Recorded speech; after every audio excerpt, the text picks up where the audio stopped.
हर हर महादेव, जय माता दी। आज सोमवती अमावस्या के बारे में जानेंगे। इस व्रत के बारे में स्वयं जो है भीष्म पितामह युधिष्ठिर को बताते हुए कहते हैं कि जो व्यक्ति इस दिन यह खास कार्य करता है उसके पितरों का तो तारण होता ही है, साथ ही उस व्यक्ति को 1000 गोदान के बराबर फल मिलता है।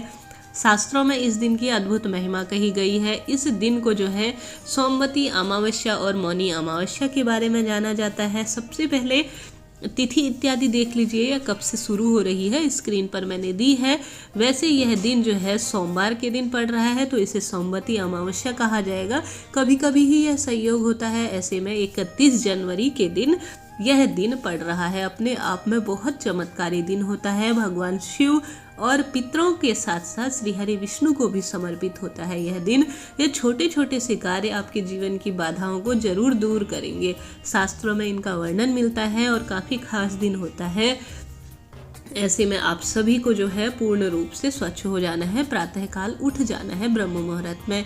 इस दिन जो है शास्त्रों में कहा गया है मौन रूप से भगवान की पूजा आराधना करनी चाहिए, स्नान करना चाहिए। मौनी अमावस्या यानी मौन रहकर जो व्यक्ति गंगा या पवित्र नदियों में स्नान करता है उसे जो है कई जन्म तक इसका फल जो है पुण्य के रूप में प्राप्त होता है। ऐसे में गंगा जमुना का स्नान न कर सके तो घर पर ही मौन रहकर आप गंगाजल मिश्रित जल से स्नान कर लीजिए। इसके पश्चात जो है सूर्य देव को अर्घ्य देने के बाद पितरों के निवृत्त कुछ ना कुछ आप सभी को इस दिन कार्य करने हैं।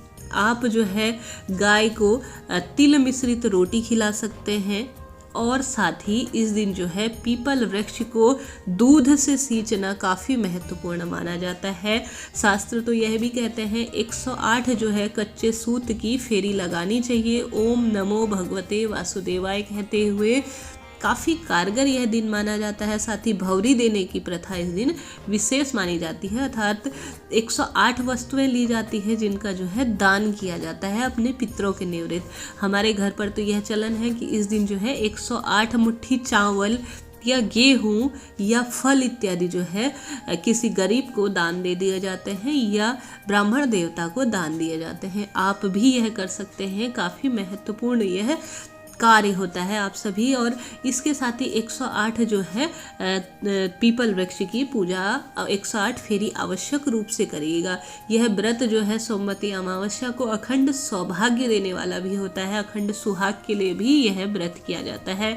इसके साथ ही पीपल वृक्ष के नीचे आप सभी को दक्षिण दिशा की ओर मुख करते हुए अपने पितरों के नाम दीपक आवश्यक रूप से लगाना है। आसपास पीपल वृक्ष ना हो तब भी जो है इस दिन विशेष रूप से उसे ढूंढने का प्रयास कीजिए और जल अपने पितरों के नाम का समर्पित कीजिए। 108 फेरी जो है जैसे मैंने बताया आवश्यक रूप से लगाने का प्रयास कीजिए।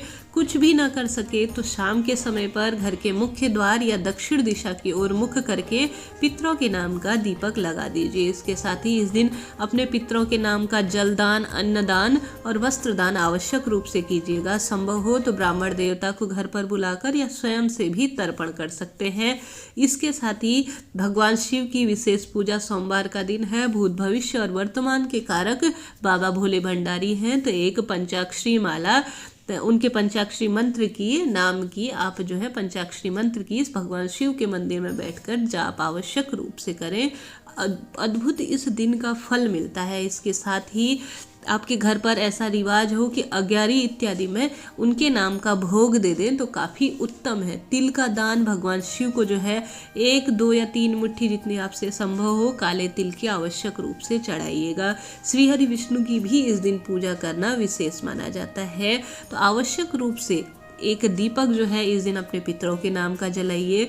पितरों के नाम का तर्पण इत्यादि आवश्यक रूप से कीजिए। जलदान और जो आपके संभव हो जैसा रिवाज हो पितरों के निवृत्त आवश्यक रूप से इस दिन भोजन का दान आवश्यक रूप से कीजिएगा। गाय के लिए मैंने जैसे बताया यह भी बेहद महत्वपूर्ण जो है काले तिल मिश्रित करके दिया जाता है। काफ़ी शुभ दिन माना जाता है। 108 परिक्रमा आप लगा सके तो बेहद उत्तम है, नहीं तो 7 भी कच्चे सूत की आप फेरी आवश्यक रूप से लगाइएगा। यह भी अखंड सौभाग्य को देने वाला होता है।